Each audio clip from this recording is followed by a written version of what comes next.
जिसका मन सच्चा और कर्म अच्छा है, वही भगवान का सच्चा भक्त है। यदि आपके पास सिर्फ भगवान है, तो आपके पास वह सब है जो आपको चाहिए। भगवान से कुछ मांगना ही है तो हमेशा अपनी मां के सपने पूरे होने की दुआ मांगना। सारे बिगड़े काम बना दे सुधर जाए ये जीवन, जिसके ऊपर कर दे कृपा बांसुरी वाला मोहन। तुम खुद बेखुद आसमान की ऊंचाइयां छू लोगे, और ऐसे लोगों पर ईश्वर की कृपा हमेशा बनी रहती है। आपने बहुत सी बार देखा होगा और महसूस भी किया होगा कि आप किसी मुश्किल या मुसीबत में फंसे हुए हैं और उस मुश्किल या मुसीबत से निकलने का कोई रास्ता नहीं दिखाई दे रहा है। उस वक्त आप हिम्मत हारने वाले होते हैं या लगभग हार चुके होते हैं, और उस स्थिति में आपको सभी देवी देवता, अल्लाह, भगवान, खुदा सब याद आ जाते हैं। और जब आप बिल्कुल टूटकर बिखरने वाले होते हैं, तभी कोई व्यक्ति या कोई ना कोई आशा की किरण आपकी जिंदगी में आती है और आपको उस मुश्किल, उस मुसीबत से निकाल देती है। सपोज करो कि आप कहीं जा रहे हैं और किसी ऐसी जगह पर आपकी गाड़ी खराब हो जाए, जहां जंगल हो, सुनसान रास्ता हो और डरावनी रात का अंधेरा हो, और आपके मोबाइल में नेटवर्क नहीं आ रहा हो, या मोबाइल की बैटरी डाउन हो, या मोबाइल का बैलेंस ही खत्म हो जाए। मतलब आप किसी से कांटेक्ट नहीं कर पा रहे हो, और उधर से कोई भी गुजर ना रहा हो, या एक दो गुजरे भी तो उन्होंने आपकी मदद नहीं की। अब सोचो, उस स्थिति में आपकी क्या हालत होगी। एक तो रात, ऊपर से बदमाशों, डकैतों का डर और जंगली जानवरों का डर अलग से। अब जरा सी आहट ही आपकी जान निकालने के लिए काफी है। आपको साक्षात यमराज सामने दिखाई देने लगेंगे।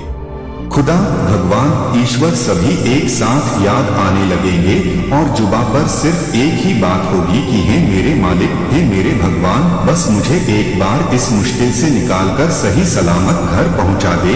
कुछ लोग तो मन्नत तक मांग लेते हैं।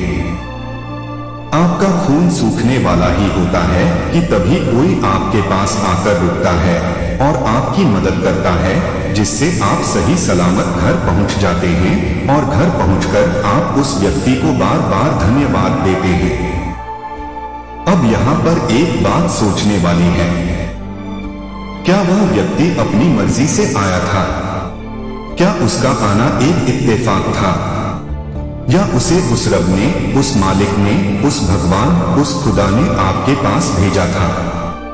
जहां तक मेरा मानना है, उसे उस मालिक, उस भगवान ने आपके पास भेजा था, ताकि आप उस मुश्किल, उस मुसीबत से निकल सके। क्योंकि ईश्वर सभी जगह नहीं आ सकते। वो आपकी मदद करने के लिए किसी न किसी को आपके पास भेज देते हैं। ये तो मात्र एक उदाहरण था। इसी तरह की बहुत सी बातें हमारी जिंदगी में होती हैं। आज मैं ऐसी ही एक कहानी आपके सामने पेश कर रहा हूं, जो आपको बताएगी कि भगवान सबकी सुनता है और सबकी मदद भी करता है। बस आपको धैर्य और खुद में तथा भगवान में विश्वास रखना है। एक बहुत बड़े तथा मशहूर डॉक्टर थे, जिनका नाम मार्क था। वह एक कैंसर स्पेशलिस्ट थे। एक बार वे किसी सम्मेलन में भाग लेने लिए किसी दूर के शहर जा रहे थे। वहां उनको उनकी नई मेडिकल रिसर्च के महान कार्य के लिए पुरस्कृत किया जाना था। वे बड़े उत्साहित थे तथा जल्दी से जल्दी वहां पहुंचकर पुरस्कार पाना चाहते थे। उन्होंने इस शोध के लिए बहुत मेहनत की थी। उनके जहाज के उड़ने के कुछ समय बाद उनके प्लेन में तकनीकी खराबी आ गई, जिसके कारण प्लेन, हवाई जहाज को आपातकालीन लैंडिंग करनी पड़ी। दूसरी फ्लाइट कई घंटे लेट थी। दामार्क को लगा कि वे अपने सम्मेलन में सही समय पर नहीं पहुंच पाएंगे। इसलिए वह प्लेन से उतरे और उन्होंने स्थानीय लोगों से सम्मेलन तक का रास्ता पता किया और एक टैक्सी किराए पर ली। पर उनको टैक्सी तो मिली, लेकिन बिना ड्राइवर के। इसलिए उन्होंने खुद ही टैक्सी चलाने का निर्णय लिया। जैसे ही उन्होंने यात्रा शुरू की, कुछ देर बाद बहुत तेज आंधी तूफान शुरू हो गया। रास्ता लगभग दिखना बंद सा हो गया, जिसकी वजह से वे गलत रास्ते की ओर मुड़ गए। लगभग 2 घंटे भटकने के बाद उनको समझ आ गया कि वे रास्ता भटक गए हैं। थक तो वे गए ही थे, भूख भी उन्हें बहुत जोर से लग गई थी। उस सुनसान सड़क पर भोजन की तलाश में वे गाड़ी इधर उधर चलाने लगे। कुछ दूरी पर उनको एक पुराना सा मकान दिखा। उन्होंने बिल्कुल मकान के नजदीक अपनी गाड़ी रोकी। परेशान से होकर गाड़ी से उतरे और उस छोटे से घर का दरवाजा खटखटाया। एक स्त्री ने दरवाजा खोला। दामाद ने उन्हें अपनी स्थिति बताई और एक फोन करने की इजाजत मांगी। उस स्त्री ने बताया कि उसके यहाँ फोन नहीं है। फिर भी उसने उनसे कहा कि आप अंदर आइए और चाय पीजिए और थोड़ा आराम कीजिए। मौसम थोड़ा ठीक हो जाने पर आगे चले जाना। भूखे और थके हुए डॉक्टर ने तुरंत हामी भर दी। उस औरत ने उन्हें बिठाया और बड़े सम्मान के साथ चाय दी व कुछ खाने को दिया। साथ ही उसने कहा, आइए, खाने से पहले भगवान से प्रार्थना करें और उनका धन्यवाद कर दें। मार्क उस स्त्री की बात सुनकर मुस्कुरा दिए और बोले, मैं इन बातों पर विश्वास नहीं करता, मैं मेहनत पर विश्वास करता हूँ। आप अपनी प्रार्थना कर लें। चाय पीते हुए डॉक्टर मार्क उस स्त्री को देखने लगे जो अपने छोटे से बच्चे के साथ प्रार्थना कर रही थी। उसने कई प्रकार की प्रार्थनाएं की। डॉक्टर मार्क को लगा कि हो न हो इस स्त्री को कुछ समस्या है। जैसे ही वह औरत अपने पूजा के स्थान से उठी तो डॉक्टर ने पूछा, आपको भगवान से क्या चाहिए?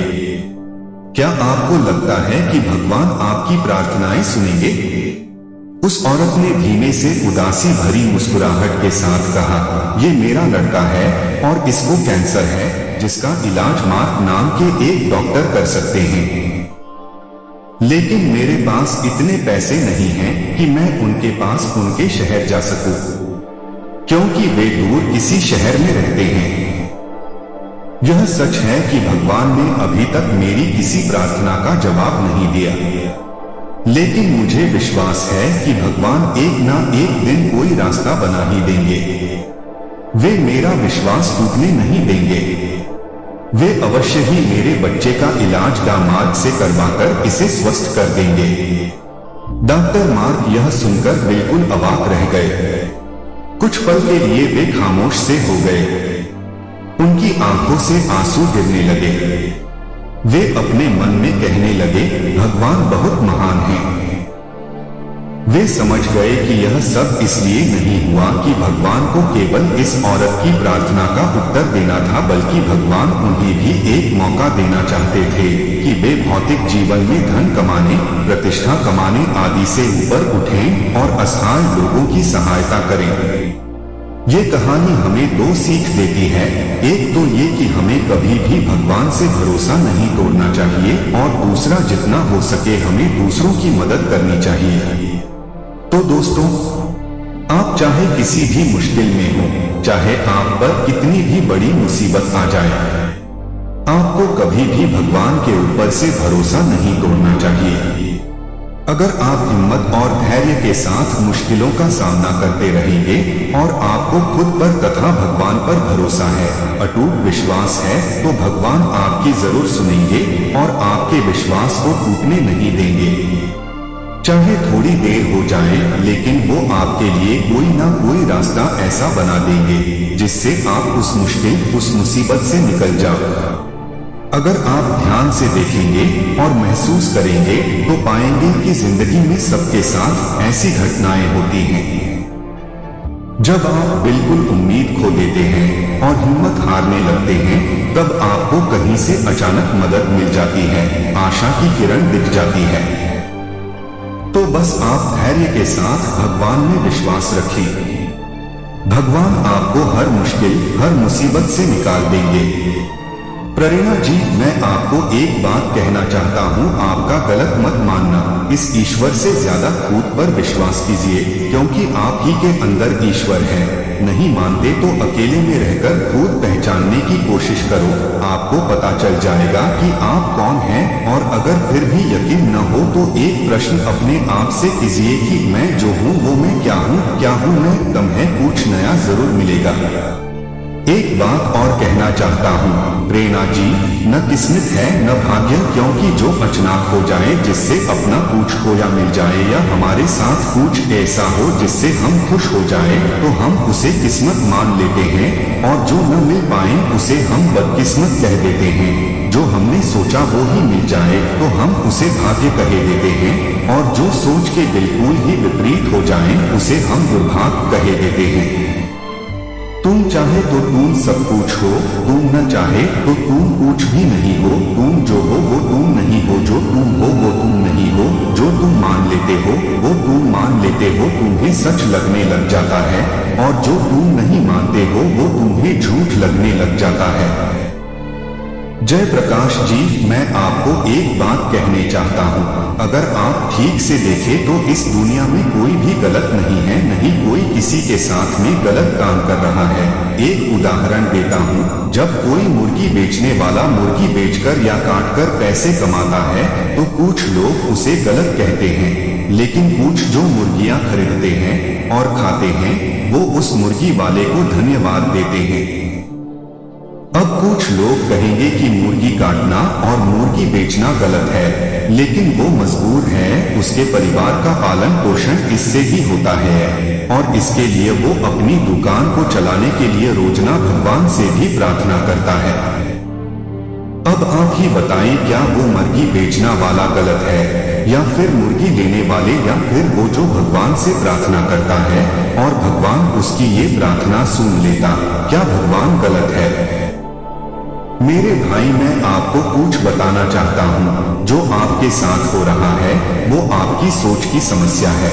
हम इस दुनिया में कर्म करने के लिए जन्मे हैं। ये मत सोचो कि क्या बुरा है और क्या गलत, क्या है कि अगर सभी अच्छे हो और सभी गलत हो तो फिर इस प्रकृति का ही सिस्टम बदल जाएगा, बहुत कुछ बदल जाएगा। फिर तो पहली बात तो ये है कि कुछ भी गलत नहीं और कुछ भी गलत नहीं है, बस हमने नाम दे दिया कुछ क्रमों को, अच्छे बुरे गलत का, बस ये नाम है। और उसके पीछे बहुत सारी नकारात्मक सोच हम मानव जाति की। आप नहीं समझोगे, बस इतना समझ लीजिए कि जो आपके दिल को अच्छा लगे वो करो, जो आपको अच्छा न लगे वो मत करो, जो सभी के हित में वो करो, जो सभी को अहित में उसे मत करो, क्योंकि यदि हम प्रकृति के खिलाफ जाएंगे तो यह हमारे खिलाफ हो जाएगी। याद रहे, गलत भी हम ही हैं और अच्छे भी हम ही। कर्म का अधिकार मनुष्य के पास है, लेकिन फल ईश्वर देते हैं। इसलिए कर्म को सच्चे मन से करना चाहिए, क्योंकि मनुष्य के जीवन में उसके कर्मों का फल ही घटित होता है।